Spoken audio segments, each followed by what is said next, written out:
ನೀವು ನಂಬಲ್ಲ, ನನ್ನ ಸಾಕು ತಂದೆಗೆ ಎಷ್ಟೋ ಸತಿ ಫೋನ್ ಮಾಡಿಬಿಟ್ಟು ಥ್ಯಾಂಕ್ಸ್ ಹೇಳ್ತೀನಿ. ಯಾಕೆಂದರೆ ತುಂಬ ಕಡು ಕಷ್ಟದಲ್ಲಿದ್ದಾಗ ಅವ್ರಿಗೆ ಥ್ಯಾಂಕ್ಸ್ ಹೇಳ್ತೀನಿ.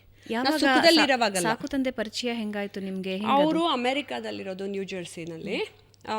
ನಾನು ಅಲ್ಲಿ ವರ್ಕ್ ಮಾಡೋಕ್ಕೆ ಅಂತ ಹೋಗಿದ್ನಲ್ಲ, ಆವಾಗಿಂದ ಪರಿಚಯ ಆಯಿತು.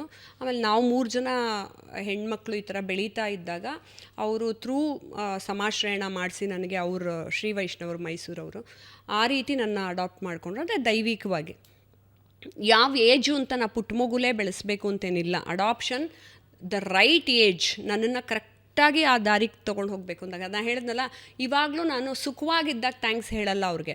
ತುಂಬ ಅಳ್ತಾ ಇದ್ದಾಗ, ತುಂಬ ಕಷ್ಟದಲ್ಲಿದ್ದಾಗ I call him up and I'll say thank you Ravi, ನನಗಿಷ್ಟು ಜ್ಞಾನ ಕೊಟ್ಟಿದ್ದಕ್ಕೆ. ಯಾಕೆ ಗೊತ್ತಾ, ಯಾವುದೇ ಕಷ್ಟದಲ್ಲಿ ನನ್ನ ಬಿಸಾಕಿದ್ರು ನಾನೇ ಯಾರ್ದು ಹೆಲ್ಪ್ ತೊಗೊಳ್ದೆ ಎದ್ದು ಬರೋ ಅಂಥ ಜ್ಞಾನವನ್ನು ಮತ್ತು ದೈವಿಕ ಕನೆಕ್ಷನನ್ನು ನನಗೆ ಬೆಳೆಸ್ಕೊಟ್ಟು ಬಿಟ್ಟಿದ್ದಾರೆ.